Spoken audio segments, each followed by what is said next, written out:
we're going to go live. Oh, we are live. Welcome to Talk Show, everybody. Sorry we're running a little bit late, got a little bit of technical difficulties, but I want to tell you what, we have a fabulous, fabulous show lined up for you. We have special guest. Her name is, well, I can't say at the moment, but I want you to begin gathered around, hosted by yours truly, Rashid, husband, father, teacher, pastor, servant, child of God. And I want to encourage you with this one. I want to introduce to the stage today, coming all the way from Bryan, Texas, Miss Rebecca Rashid. Help me welcome everybody. Help me welcome. Hey. Hello. All right, social distancing? No. I was like, we live together. All right. So, well, it's good to see you. It's been a long time. It's been a long time. Yeah. So, how's your day been so far? Busy. Yeah. Why has it been so busy? Because I've just been busy. Running around like a chicken with the head cut off. Well, obviously, today's guest is Rebecca Rashid. And this particular woman, hey, just shout outs to everybody that's tuning in. Hi, everybody. And so, yeah. And so anyways, I'm happy to have with us, this is Rebecca Rashid. This is my wife. We've been married all 16 years, all the way 16 years. And our producers need to turn that music all the way down, that volume all the way down. And we could have our producers do that. Hold on one second.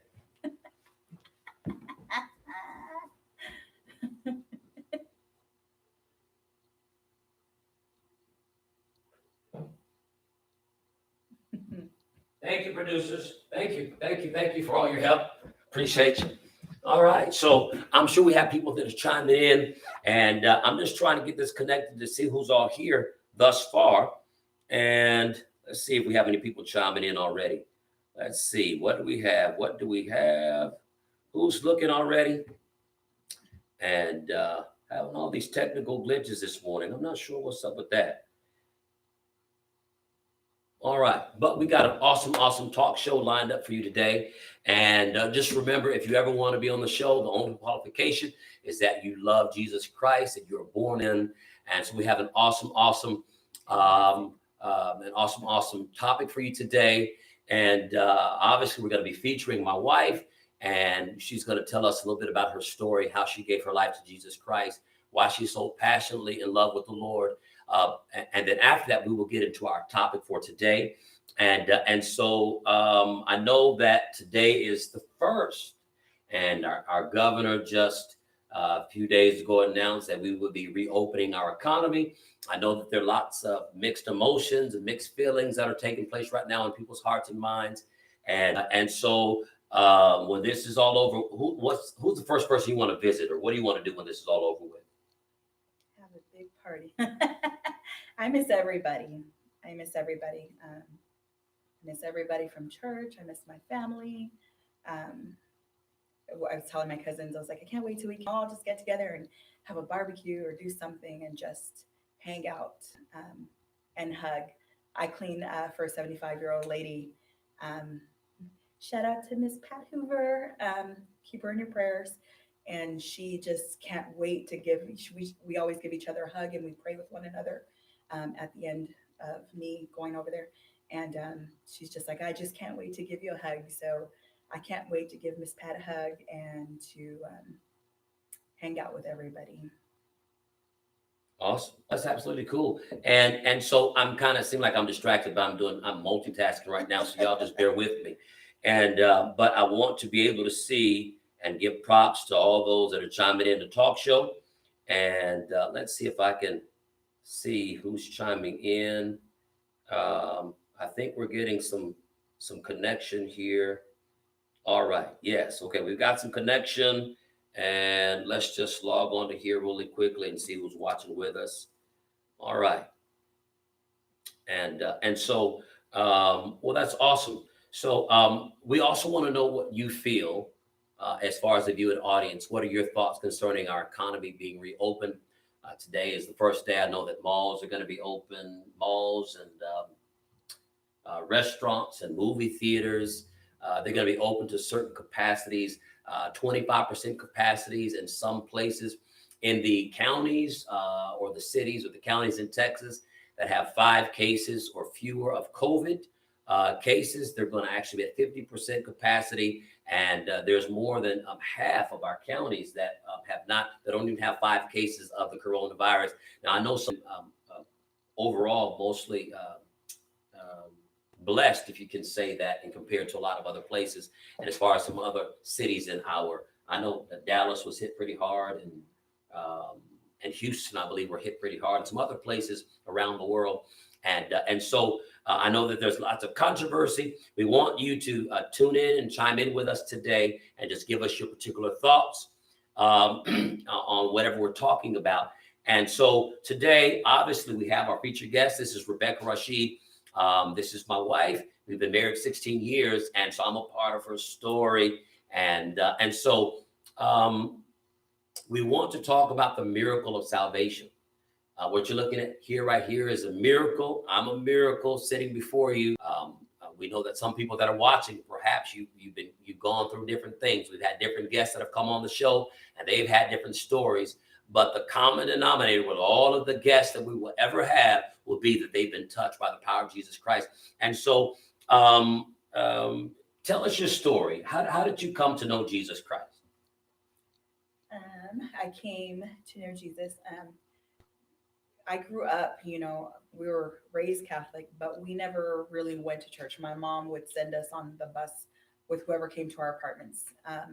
So I remember my Tia Linda, when I was younger, when I lived with my grandmother, telling me about God. And I think things were instilled in me at a very young age. So,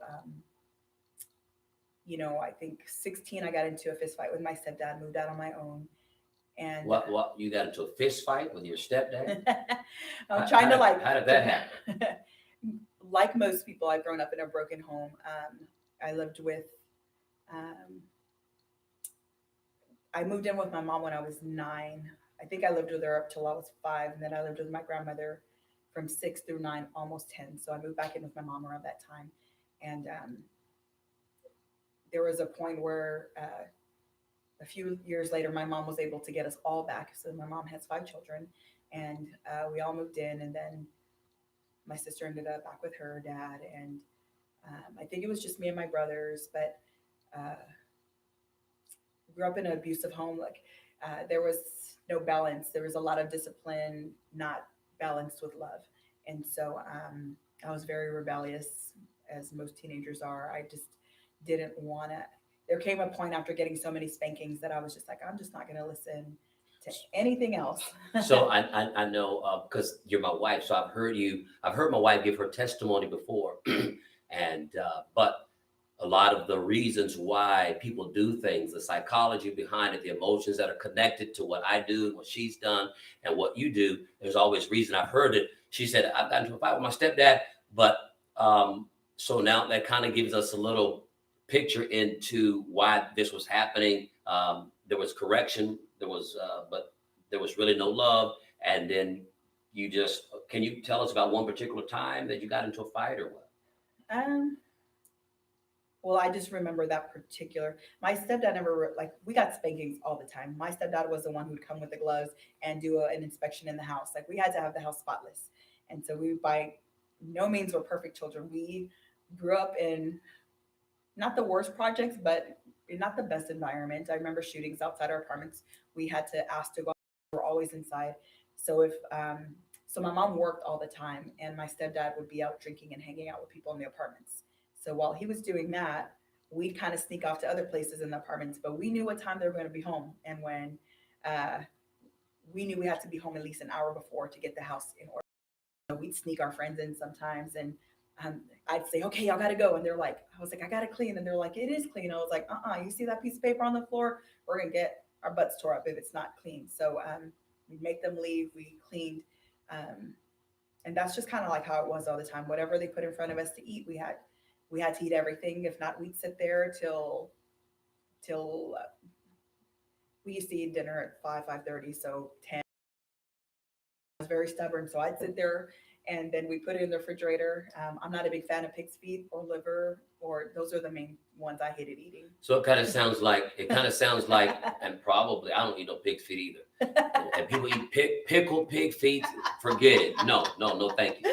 But so it sounds like what I'm hearing just a little bit as she's her story is developing, that she part of the story is growing up in a broken home. She didn't come to live with her mother until she was about 9. There was a separation between her and her siblings, and then there was some heavy-handedness with the stepdad, and so we understand that a broken home, or that when the families are destroyed in our society, that has a great impact on the psychology and the human personality, upon how we are developed. And so she's taken some of that before she got saved. So some of those things were there in her life before she got saved. And so so what was it, you said you grew up Catholic, what was it that kind of brought you to Jesus, or how did you come to know Jesus? Well, people would go around in our neighborhood. So actually, the church that I attend now was just down the street. But I've been to many different churches. I've been to Jehovah's Witness, Buddhist, Baptist. There's several different types of Baptists. The all black Baptist church, the all white Baptist church. I've been to all of them. So you were just church hopping. You were going from place to place. They're to like, place. whoever came in the bus was going to take us to church. And I loved God. And to me, I was just like, I just love being in church. So I'd even get my brothers 13, 14, getting all my brothers and sisters and walking them down the street to San Jose Catholic Church. And we'd all sit there. And as soon as they took the bread, we're out the door. I have always loved God. I remember passing out when I worked at HEB when I was 16, the little I said a prayer for you today cards. I didn't even realize that I was actually evangelizing in some aspect. I love God. I just didn't know God, and that was the difference. Yeah, I was gonna try to bring the clarification there. So you had a desire to know God. Yeah. Yeah, and so that's I think probably all of us, and it's we're younger. Jesus kind of rebukes his own disciples, saying, "Hey, don't prevent the little children from coming to me." We need to have a childlike faith, believing in God. So a lot of times we can grow up in church or have some kind of religious background, and we can have a desire to know God. And so she was going to all these different churches. Wow. And I grew up as a Muslim, and so in the course of you going from church to church, what took place from then to get you into a relationship with Jesus Christ? Well, I remember like being at some of those churches and almost feeling like, I'm a kid. So I thought that I had to pay to go and pray. Like you have to become a member, you have to pay to become, and I'm just like, I'm a kid. I guess I can't go to the front, that's how some of the churches made me feel. And I remember, so I got into a fist fight with my stepdad. I just remember I had it. I think I threw a brush at him, and then he started hitting me, not full force, but enough to make bruises. And I remember my mom was at work. And so my brother, David, took off to my mom's job running, and they called the police. And so the police came, and they were like, what do you want us to do? Do you want us to take him in? And I was, because it was very evident, like my eyes, I had busted blood vessels above my eyes, but it wasn't, he was hitting me, but not like full, he could have done a lot more damage than what he did. And I just remember telling the police, I was like, please don't arrest him. My mom's just going to get him out, and she's just going to spend money that she doesn't have. I said, I just want to leave. I just want to leave. I was 16. I was like, I just want to get out of this household. And so the police officer dropped me off right around the corner at the little corner store right there on Old Torf. And I had a friend come pick me up. And so that kind of started my journey. And actually what took place before all of that, I went to an overnight Baptist retreat when I was 16. So this was a little bit before that happened. And I remember accepting Jesus, and I didn't really know what that meant. I just remember crying. I'm in an auditorium at the Burger Center with thousands of kids. And I remember saying a prayer, and it was a prayer of salvation, forgive me my sin. So I loved God. I loved being there. I loved being around all of that. And I said that prayer, and I meant it, but Nobody ever came to follow up on me afterwards. I remember them mailing me something, and they mailed me a little invitation to come back, and I was like, oh, that's nice. I'll go back one day. But it's like Satan saw that, and my life went Let me just spiraling really quick. Let me just pause you for a moment, because we do have a few people that are chiming in, and we just say again, welcome to Talk Show. And so we have special guests with us. We are featuring Rebecca Rashid. This is my wife of 16 years.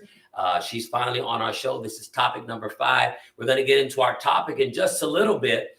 But what we're doing right now, for those that are just chiming in, we are featuring the salvation miracle. Jesus tells a religious man, unless a man is born again, he cannot see or enter into the kingdom of heaven. And the immediate thought of this man when he heard that was, how can a man when he's old go back into his mother's womb? And so what you're looking at right here are 2 walking miracles that have been touched by the power of Jesus Christ. And so just want to give a couple of shout outs. We got BJ Sanchez, who's watching. But she's the one who invited me to that. And I'm forever grateful. That was the seed planted. That was the beginning of hearing that I actually had to say a prayer to accept Jesus in my heart. I just didn't know what it meant at the time. Mm-hmm. So the fast forward, me moving around from friend's house to friend's house, because nobody wants to take on a 16-year-old child. Yeah, and so for the sake of time, get into the meat of how you gave your life to Jesus. So fast forward those next 3 years, I lost all the things that I held dear to me. Growing up, I didn't want to. I saw girls getting pregnant at a very early age. I'd been abused in different ways, and I was like, I don't want to be a statistic. I don't want to be promiscuous. I don't know. Somebody planted something in me like, if you have sex when you're younger, you're not gonna get. It wasn't get pregnant. It was like you're gonna get AIDS. If you try this, you're gonna get addicted. So God truly placed around my life even then, and so those next 3 years, I lost my purity. That was something that I really helped close. I did. When you say you lost your purity, you mean you lost your virginity? Yes. Okay, so we're just going to talk in regular people's language, because some people, they like, you lost your purity. Did you drink some dirty water? No, she had sex, and so she before marriage. Before marriage, okay, that's what she's talking about. Okay. So I remember now it was like Mike's guy friend. So 16 moved out on my own. 17, I meet up with this guy that I knew in high school. We were good friends then, and we ended up moving in together at 17, almost 18. Here I was trying to go to school and work overnight and all these different things. We ended up breaking up just a little bit before I gave my life to Jesus. So I think that was the beginning of like just really searching and not really. I was like, God, there's got to be more, because I started to party a lot more. He's not there, and then I had my friends come in, and my house was like a whorehouse sometimes. I remember people were coming just to be with one another, and we drank, and it was getting a little bit crazy for a little bit. And so from that, my friend Joe Bragas passed away at 19 years old, and then I met up with my friend Mayo, and then I started to hang out with another group of people. So Mayo and his friends, we started to party a little bit. And then I remember him leaving my apartment one day, or me finding out that he got into a car accident, and it was a pretty bad one. So I remember going to the hospital, because, all our friends are going to go support him. And I remember just all the church was there. Mayo had been serving God. And at the time that I met, there were a lot of people from the Door Christian Fellowship in that hospital room, and I saw God do a miracle in his life. So I remember going to church on December 29th, 1999. It was a Wednesday night. I remember Arthur and we're all making enchiladas. We're going to party after church. And that was normal for me, because it was normal to party right afterwards or go to a club that night. And so I didn't know that Jesus was going to change my life that night. I thought I was going to go, because I'm a good person, I thought I was going to go into church and come back out the same way. And because I loved God, and so I didn't realize I wanted to go to the military. I was actually going to sign the papers mid-January, or like right after the new year. And I was a little bit thinner back then. And I remember walking Pastor Jeremiah Walker had preached, and I remember I was like, who told him about my life? Actually, I understood what was preached because I've been in a lot of churches, and you feel good being there, but I had no earthly idea what was being said. Like I didn't understand half of it, and so I understood what was being said, and I remember him preaching. He was like, "What if our church were to have revival tonight?" And I didn't know what that meant either, as far as that. But I just there were some things that he touched on that I could relate to, and I was like, "Who told him about my life?" And so I remember raising my. They had an altar call at the end of service, and I remember raising my hand, and I remember going to that altar. And as I was going to the altar, I remember God just saying, "You're not going to go to the military," and because I was going for the wrong reasons, So let me just kind of because we only have a certain time, so we Yeah, want talk to, a lot. Sorry. and so no, this is wonderful because and so we have a few people that are just chiming in, and we do thank you for tuning in to Talk Show. We're featuring the story of Miss Rebecca Rashid, and we're going to get into our topic of the day in just a few moments. And so we're hoping that from these testimonies of people that come, that you can hear something and it can resonate with you. I know that there are probably young ladies just like her that lost their purity or lost their virginity before they got married. Maybe their houses were destroyed, families divorced. And so I know that there's a lot of psychological damage that is in our world. And what these testimonies are showing us is that the power of God is able to help any circumstance. So what would you say would be the one main thing that drew you to Jesus? The one main. I don't know. I felt like God had already been tugging. So even before all of that, I felt like God was tugging at my heart already because I remember being with. I remember a particular night being with Crystal. With a friend. Yes, my friend, Janita Crystal. So I'm trying to remember. So after we went, I remember Milo and them inviting us because Milo had rededicated his life back to Jesus. And Miles is just a friend of yours. So a friend invited you to church. And all of them. And some people invited. They actually had invited us to their house. They were like, "Hey, y'all want to come hang out?" And my other friends wanted to go to party, and I really wanted to go hang out with them because I knew that they had. I just felt like God was already tugging. I knew that they had already given their lives to Jesus. I didn't really know all that entailed, but I knew that I just really wanted to go there. And my friends are like, "No, let's go to this party." So we drive to the party, and the party got raided. So I was like, "Let's go to Mayo's house." So we go to Mayo's house. It's Maya, Madam Hernandez, Arthur. So Philip. God redirected you. Yes, there. And then all of them started to witness my friends pour out their beer. I'm just sitting there. They're talking to everybody but me, and I'm just kind of looking. And because I felt like God was already doing something. So that was kind of the beginning. That's actually how I started to hang out with Arthur. And they were like, "You're going to come to church?" So that night, December 29, 1999, I went to church, heard the gospel, went to the altar, and I was sick of my life at 19.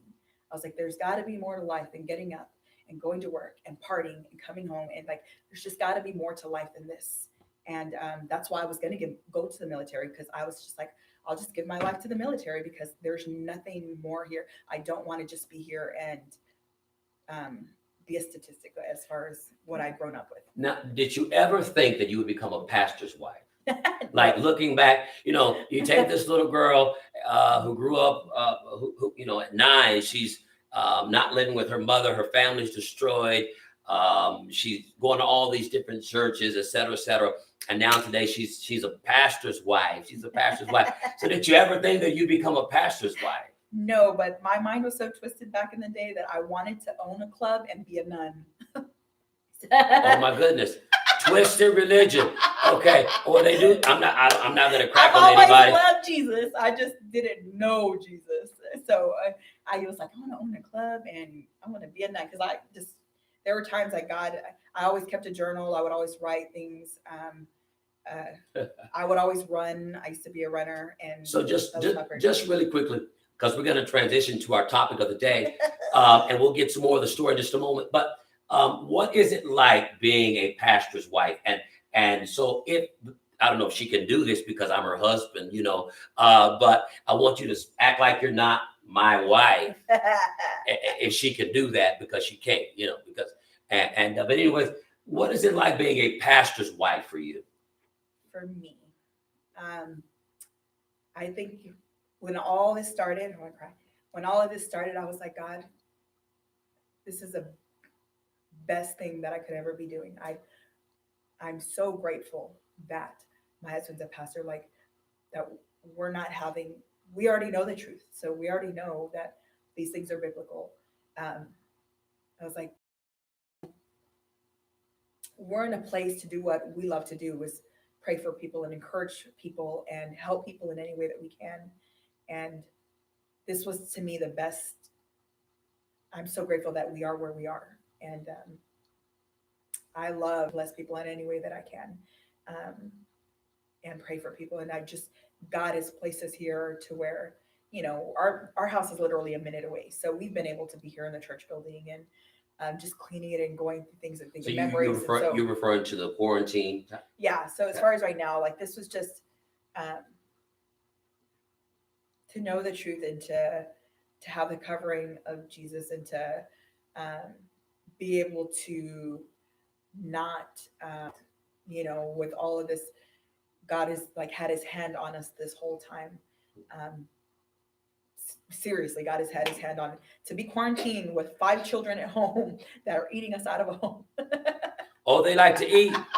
They like to eat. And so I'm just going to put her on blast because she works, we have I'm the board chair of a ministry in Brazos County. It's called Restorative Justice Ministries of Brazos County. And she happens to be our administrative coordinator. And so she's gone most of the day. And I'm at home. I'm doing all the And so I'm the janitor. I am the cafeteria cooking lady. I am I'm the teacher. I'm the gym coach. I'm the principal. And who better to do it than this amazing teacher who has been trained psychologically. He's an athlete, physically, pastor, spiritually. So we want to just give one more shout out. We do have some more people that are chiming in. Thank you for chiming in to TalkShow. And this is going to turn out. So the most important thing is about talking about how Jesus can change your life. But we're going to deal with some issues that are always mainstream, hot topics, things that are taking place in our society, week by week, topic by topic. And so just give a quick shout out. We have Roy Pompa. Roy Pompa, God bless you, brother. I'm so glad that you're tuning in with us. Diane Vanderlinden. God bless you, Diane. And we got Purple Pat. Amen. And so we thank all of you guys for tuning in. And now we're going to begin transitioning into what I think is probably the topic of the hour concerning the times that we're living in. And last week's topic was what's your favorite chip? And there's always a play on the words. Last week we dealt with companies that are what could possibly be the mark of the beast. Or companies are taking little microchips the size of a grain of rice, and they're placing it under their skin. And so we talked about, for years and years, we talk about the mark of the beast. Could this system be used to prevent people from buying and selling? We don't know the actual what the mark of the beast is going to be, but that could be something. And so today's topic is, who are you listening to? Who are you listening to? And this is going to prove to be probably the greatest topic that is going to affect you now and for all of eternity. And so who are you listening to? And so for our listening audience, this is where viewer participation is going to be very, very, very crucial. Asking Miss Rebecca questions, and I'm also going to be asking you questions. And the first question we're going to begin with, I want you to begin thinking about the 3 most influential people in your lives. Okay. And so what I want you to do is I want you to begin typing those people's names, or you can say what roles they have in your life. And Miss Rebecca's thinking right now, who are the most 3 influential people in your life? We'll talk about how they became those people and why they are in just a bit. But right now, I just want you to think critically. Who are the 3 most in life? And I want you to think about that and begin typing it in the comments. Viewer participation is required. Okay, Miss Rebecca. Looks like I don't know. Who are the most 3 influential people in your life? Oh my gosh, I have no clue. There's so many different people.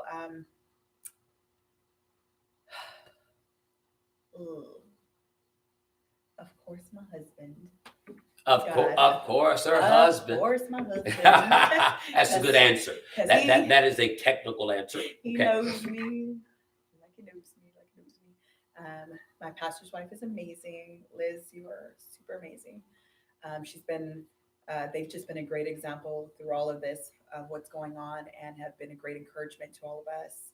Um, all of the ladies on we have a little pastor's wives group on WhatsApp, and I just love hearing, just the different things that are going on. Which, and even India, I love. She always sends us she sent a recipe the other day, and just different videos and sermons that are So going we'll talk on. about the why. So just right now, we want to know who are the 3 most influential people in your life, and I want you to type those in the comments.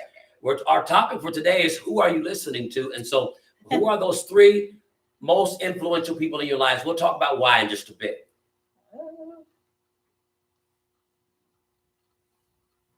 So that's 2. We've got so Miss Rebecca said that her husband is influential in her life.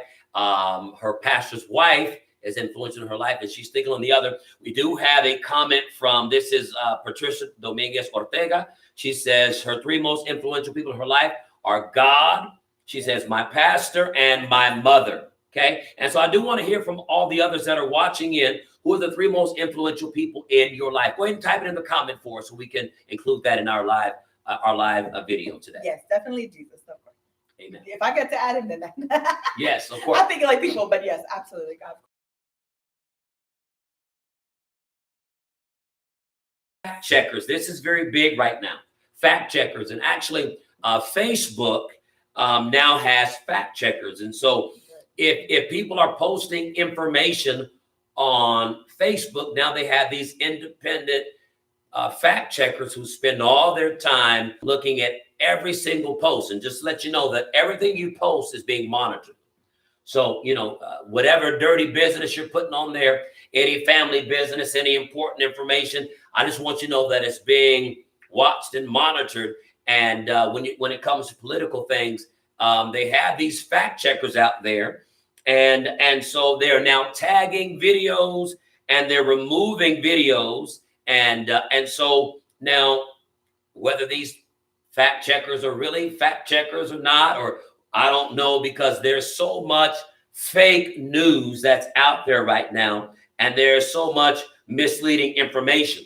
Now, there are 2 terms, and I'm sure that you are familiar with the term fake news. There's so much fake news, and you could probably write in the comments different fake news things that you've heard. I'm sure that there's lots of fake news that you've heard in our politics and our government, but there's another term. Fake news is also coupled with a false narrative. And so both of those terms are very important for you to understand and are connected to our topic today of who are you listening to. There's going to be fake news, and then there's also a false narrative. And I want to read you a quote concerning false narrative. This is very interesting. This kind of defines it. And it says that the false narrative happens because there is insufficient information and accurate assessment. False narrative, a version of the events that, while partly true, had been shaped, in this case by a newspaper report, to elicit strong negative emotions like anger, fear, or disgust. When the narrative is built on fake news, it adds a lot of complexity. For a common reader, it is almost impossible to identify fake news and fake narrative. The idea behind false narrative is simple.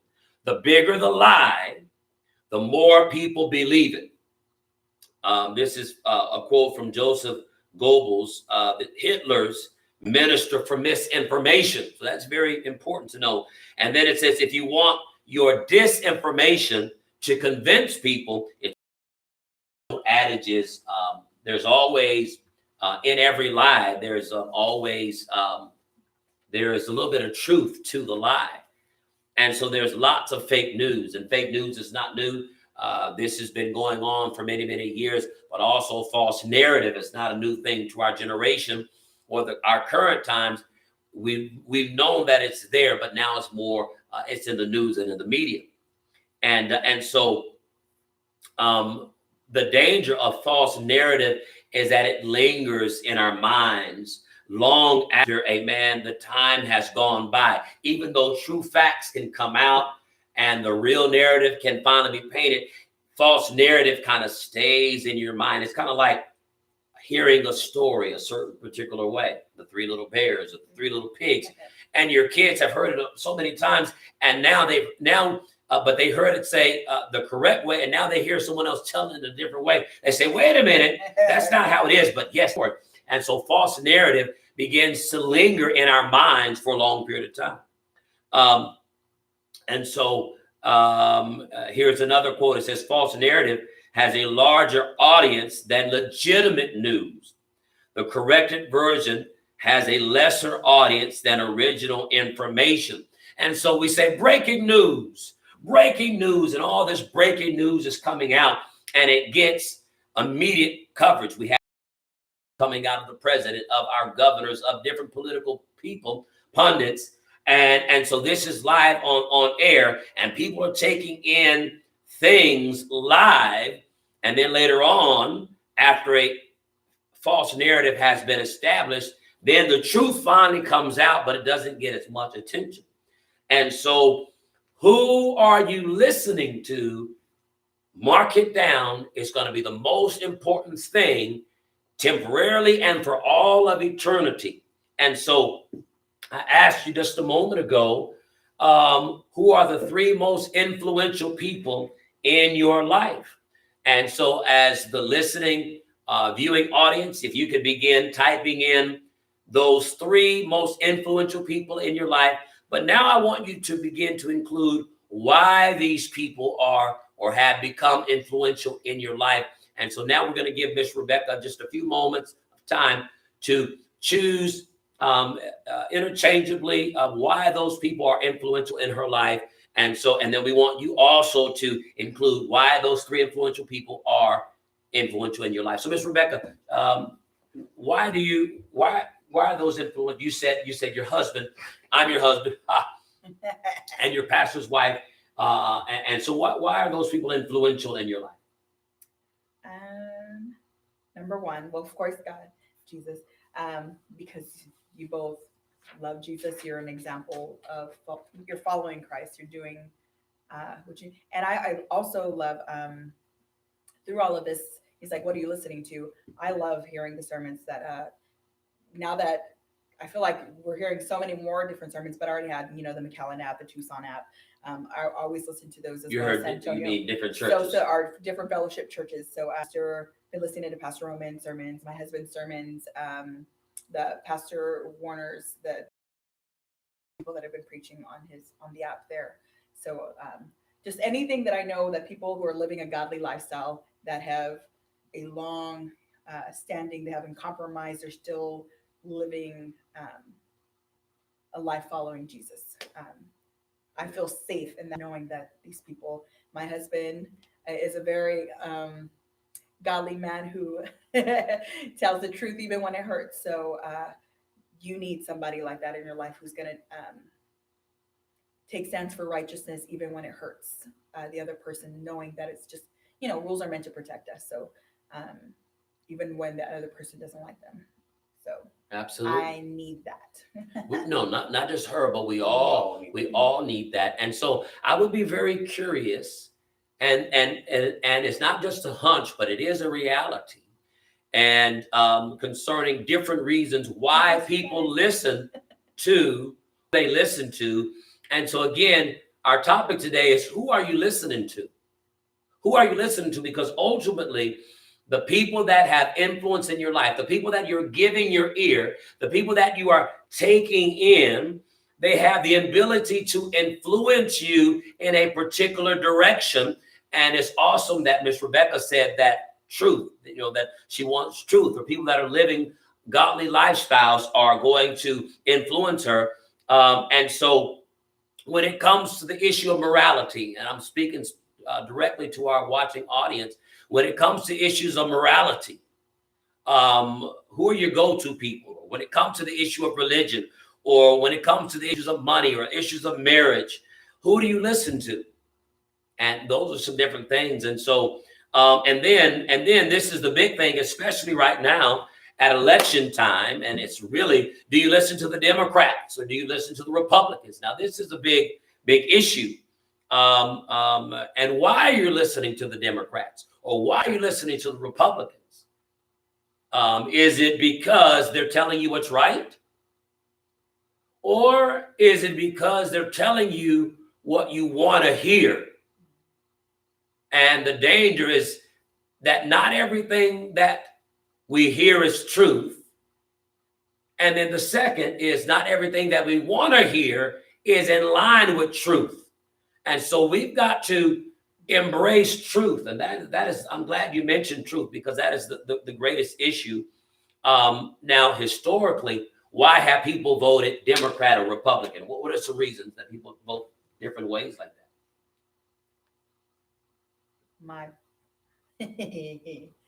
What do you mean? Like, historically, people vote Democrat think, because they vote Democrat. Why? It's for the people and what they want, and or that's what they're telling people. Yeah, like we want rights for everybody, and but just the certain things that a lot of people want are not what God wants. So right, really, I just believe as a Christian, we just need to align. Like, okay.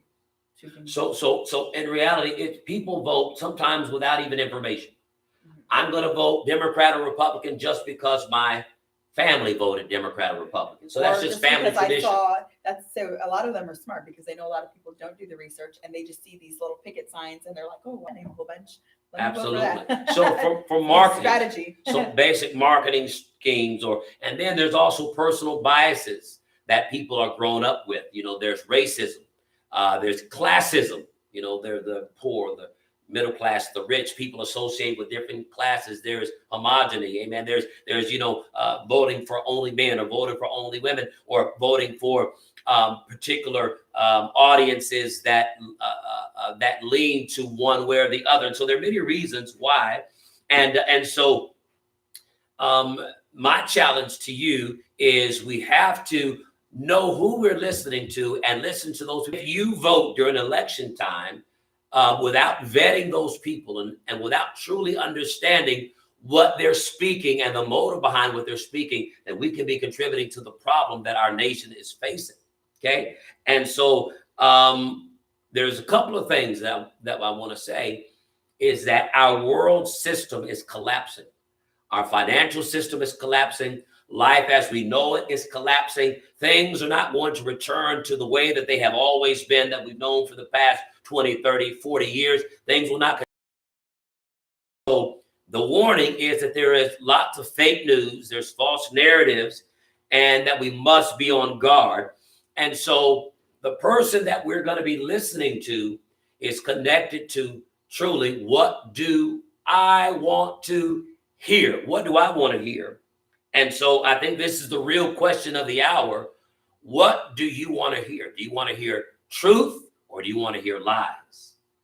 Do you want to hear truth or do you want to hear lies? And so the main biblical understanding in the last days and not just in the last days, but even from the beginning of time, this is the fight in the garden between truth and deception. And just as it was in the beginning, we know that it's going to be in the end. The devil is after truth. The devil wants to deceive. And in the last days, the times that we're living in, there's lots of fake news, false narrative, and there's going to be lots of deception that is going out in our world. And so we must be on guard. And so what is the purpose of a lie? I want you to chime into that. Ms. Rebecca, what is the purpose of a lie? To deceive or cause others to be deceived, to get your own way or selfish gain, just depending on what the lie is. Depending on what the lie is, right? But so when I lied as a child is because to get out of trouble or to get something from my parents or right. Yes. And so ultimately, that's very true. We have different reasons why we lie, but ultimately a lie is to manipulate else. Okay. So a lie is going to now manipulate. I'm going to lie to my parents. so that they won't spank me. I'm going to lie to this person so they can give me what I want. And so really, the purpose of a lie is to manipulate. And so what we got to understand is that who am I listening to? Who am I listening to? Am I listening to people that are going to tell me truth, or people that really con artists are very good at this? One of the things that right now in the medical field, there's lots of different takes. Just as with a simple right now with wearing a mask, you have some people in the medical field that say you need to be wearing a mask every day. And then you have other people in the medical field that say you don't need to be wearing a mask. And so then everybody's saying, well, do I need to wear a mask? And so there's all this information. There's this disparity that's taking place. There's all these different versions of what we need to follow. And ultimately, someone that is a con artist is going to tell you something to manipulate you to get something from you that they want. And so different political parties. Rebecca was just speaking about this just a moment ago. You know, every political party is going to tell you what you want to hear. Right? People are going to tell you what they think you want to hear, but then they can be hiding their motives. And so this is a reality, that there is a last days deception.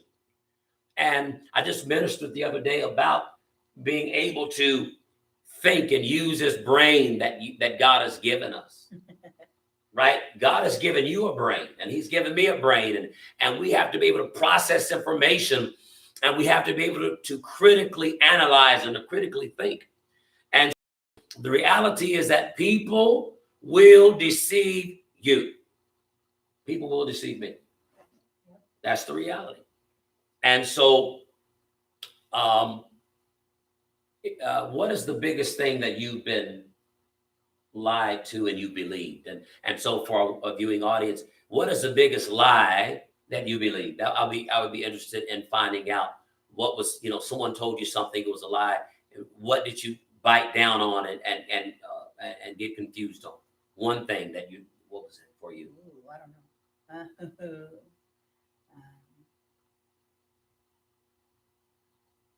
Give me a second, y'all, because that's like. Okay, yeah, I know that's a big question. And so while she's thinking, I just want to give a couple more shout outs. We have Marcus Cole, my brother. God bless you. G5.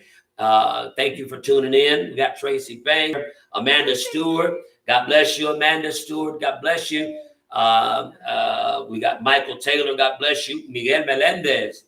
God bless you. Cousin Natalie. God bless you. Thank you guys for tuning in. And for those that are tuning in, this is TalkShow. We're featuring Rebecca Rashid, my wife, concerning how she became born again. But we're also looking at our topic today, which is proven to be the biggest topic now, and that will affect you now and for all eternity. Who are you listening to, and who are you giving your ear to? And Jesus says that in the last days, there's going to be lots of deception. And Matthew chapter 24:11 says, then many false prophets will rise up and deceive many. And so not just in the spiritual sense, which is what we want to focus on, but what can you share with us, any lie that someone has told you in life and you believed it and it affected you in a certain way? If you could just type those in the comments, we would appreciate that. What's the biggest lie that you have believed? And I'm waiting for people to chime in. And Miss Rebecca's thinking, the biggest lie that you've heard. And so that I believe. That's the part that I'm trying to think, like, that I believe. Yeah, and so I'm glad you put that, because sometimes we can hear a lie, but because it's what we want to hear, then we just go ahead and embrace it. And so I want to tell you, fake news, the point of fake news and the false narrative is to paint a picture for people so that they will bite down on what they truly want to hear. And so many people are filled with hate and racism and personal biases for whatever reason. And so the minute they hear something, even if it is a lie, if it fits the narrative that they have believed, they're gonna bite down on it, and we must be careful, especially in the days that we're living in. And so Jesus says that in these times, amen, that false prophets will rise up and deceive many. And so not only are people in the media and newspaper and political pundits, people that want to earn your vote, not only will they lie to you, but people in the religious sector, there's going to be false people that are going to be rising up, and they're going to earn your ear, or they're going to attempt to earn your ear. And depending on who you have given your heart to listen to, Jesus says that this can affect. Men of God have said, the Bible has said that this is going to affect you now and for all of eternity. I want to read you a scripture. This is the Apostle Paul speaking to Timothy. And this is 2 Timothy chapter 4, verse 1 through 5. He says, I charge you, therefore, before God and the Lord Jesus Christ, who will judge the living and the dead at his appearing and his kingdom. Preach the word. Be ready in season and out of season. Convince, rebuke, exhort with all long suffering and teaching. For the time will come when they will not endure sound doctrine, but according to their own desires, because they have itching ears, they will heap up for themselves teachers, and they will turn their ears away from the truth and be turned aside to fables, falsehood, lies. And then he tells them, he says, but you be watchful in all things, endure afflictions, do the work of an evangelist, fulfill your ministry. And so that's very important, because not only people in politics, not only Democrats, not only Republicans, not only, con artists, but there are false prophets, there are false teachers, false preachers. The Apostle Paul says, hey, be careful, because people in this generation, even people in the church, even people, your friends and your family members, because they have itching ears, because they don't want to hear truth, they're not going to listen to the truth. And they're going to be looking for lies. They're going to be looking for anybody that will speak what they want to hear that is not in line with what God is saying. And so I've asked you to kind of comment, what was the biggest lie you've ever believed? And the biggest lie that you've heard, was it a lie, or was it one that was connected to what you wanted to hear? So I was trying to think about that, and I was like, well, normally distinguish a lie. So the only thing I could think of, and I know it's probably not exactly what you're asking, wasn't so much a person. So when I was young, when I was a little girl, I remember, and this is what I saw at the time. I grew up in El Paso from 6 to 9 years old. I remember seeing a lot of Spanish women, and this is for any race, but that's just particularly what I saw at that age, that were cooking and cleaning for their husbands. And I remember saying at that age, I want to be like that when I grow up. And Satan's like, so I would say it was more like Satan, because shortly after that, I was sexually abused from the age of 5 through 13. And I remember that just completely altered the way that I viewed men. And so I remember, I guess the lie that I kind of believed, and I would say Satan, because nobody really said it, but in my mind from that was just, I couldn't even look at a man playing with a child, because my mind would automatically think, is he abusing her? Is he abusing her? Like, so just that lie and that view towards men. So when I gave my life to Jesus, God had to resurface some things that I literally had blocked out of my mind from a very young age. And I had to deal with them, because God was like, you can't have a hatred towards men. And it took a while. So that was like a very big thing in my life. I wasn't gay, but I had hatred towards men. I wasn't going to let anybody, any man tell me what to do, kind of thing. So Very interesting. Thank you for sharing that, because you probably just helped somebody out right there with that piece of information. Because the reality is a part of this show is talking about the reality of a changed and a transformed life.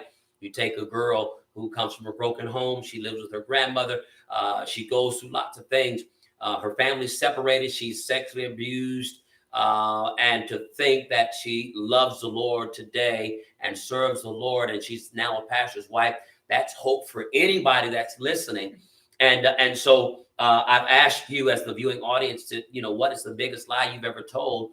Was it one that someone was a well-told lie, you believed it, and we can't really fault you for it because maybe you listened to it because you were uninformed and you believed it? Or was it because of a lie that you wanted to hear because you don't really want truth in your heart? There's a quote, and a syndicate, someone speaks this all the time, but he says, liberalism is a mental disease, and I think that's Rush Limbaugh, I believe. But he says liberalism is a mental disease, and it's kind of funny in that sense that even people that are in the church, or even people that are supposed to go by the word of God, that they agree to different platforms that are put out there by different politicians. They agree with abortion. They agree with same-sex marriage. They agree with drug usage. That there's all these different things that are out there, and people are speaking things that seem okay or seem right, but they're not. They're not biblical, and so it is the church's responsibility. Truth, no matter what is at stake. It's the church's responsibility to turn the tide. That why there's so much fake news and false narrative and false prophets and false teachers, as they're rising up with the intent of deceiving the masses, that the church, the body of Jesus Christ, would rise up and say, you know what? We're going to preach truth. So at least voices of deception out there, that the voice of truth can be out there as well, and that people now are going to have to use their brains. They're going to have to come to a place and say, wait a minute, I'm not just going to listen to anybody and to everybody, because everybody ain't speaking truth. Who are you listening to? I'm not sure how true this is, but I saw this a post the other day saying that in the UK, there was a man preaching the gospel, and someone called into the police, and the police came out and instructed him that he couldn't say certain things that were offensive. And so the guy was like, what do you mean things that are offensive? Saying things that are offensive could be a crime. And so he says, what did I say? I just said homosexuality is wrong. And so then the cop said, well, if somebody says that's offensive, if you say something against someone's their race or their orientation, then that could be somehow a crime. And so what I'm saying is you need to listen to truth, because ultimately those that you listen to are going to influence you. And there are spiritual con artists, and they preach to get your money. They preach falsities and lies. They'll tell you anything you want to hear because they want your money. They don't really realize that as you bite down and believe those lies, amen, that your eternal soul can be lost in hell. Amen. And then there are those who love the Lord. There are those that are speaking truth. And you're going to have to decide issues of morality. Who are you listening to? And so I've asked a few questions, and hopefully you've had a time to ponder and to think about. All of us, we need to grow. God wants us to grow and not to stay the same. For those single ladies that are out there who are trying to get married right away, if you wait and you trust God and you believe God, you can be married to an amazing man like my husband. I waited, and it was hard, but I kept my standards high and I didn't lower them. And I've heard people say, oh, that's just a fantasy. It's not a fantasy. Jesus wants to give you his best. He's the King of Kings. He can do anything he wants. But when Jesus is the apple of your eye and you're singly minded in love with Jesus, then God will bring everything. He'll give you the desires of your heart. And that's through truly seeking Jesus and loving him. I would say right now, in the days that we're living, it's not the time to compromise. It's not the time to have one foot in and one foot out. If you're not connected with Jesus, get connected with Jesus. Um, Start today. Start today. If you haven't been praying, you are the only person who can reach certain. Some people are. I really feel like Miss Liz and them disagree, but I really am. I don't have to really pray for people skills and to be out with people, but God can use you in this time right now, even if it's just sending a text message. But you're praying before, praying, asking God, who can I encourage today? What can I do to glorify your name today? Do it. And just the fact that you know truth, if you're a child of God, that is crucial right now. People know the answer, so don't hoard that. Share that right now. Right now, people need truth. Don't be that person who. Um, Sometimes people need to hear the truth, and sometimes it's not always good. But if you're telling somebody in love to really help them closer to Jesus, then do that with tact and with love more than anything, with a right motive and a right heart, and God will honor it. So, Amen. Amen. And what I've taken away from her story, and hopefully you can take away the same thing, is it doesn't matter how dark your situation may be. It doesn't matter how you were treated.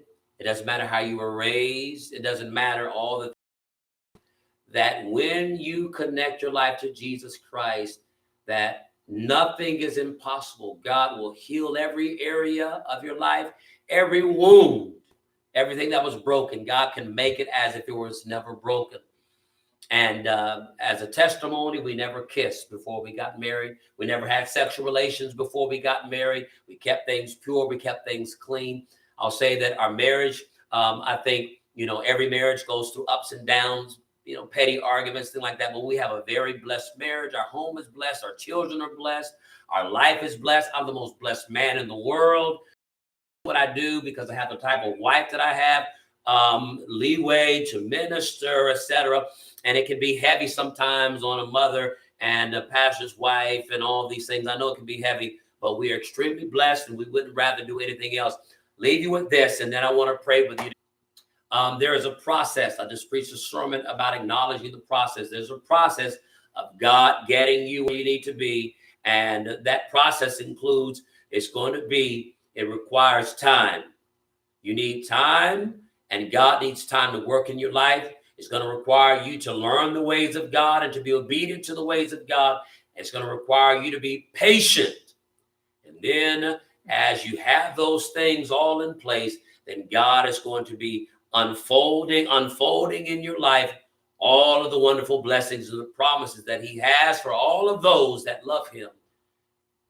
Amen. And so what I want to do right now is to give you an opportunity to give your life to Jesus Christ. And so what I would like you to do right now, we're going to pray, and we're going to ask the Lord to bring salvation and hope to you. I can take my wife's hand. I couldn't take the last week's person's hand because it was another woman. I don't hold other women's hands. And then we're also quarantining too. But anyway, so we're going to pray together, and I want you just to pray this prayer. Go ahead and close your eyes and bow your head. I want you to pray this prayer. Father in heaven, forgive me of all of my sins. At this very moment, I recognize that I'm imperfect. I recognize that I've broken your laws. I've broken man's laws. I've sinned and done wrong against other people. I take responsibility for all of my actions. No longer will I make excuses to do wrong. Thank you, Jesus, for allowing men to crucify you. I believe that your spilled blood pays wrong. You were buried, and on the third day, according to scriptures, you rose from the dead with all power and all authority. Precious Jesus, I'm asking you to be Lord and King of my life. I believe in you. I'm asking you to break the curse of sin and bondage in my life. You are my Lord and my King. From this day forward, I will walk in obedience to your word. I forgive from my heart all of those who have sinned against me. Precious Jesus, I want to be born again right now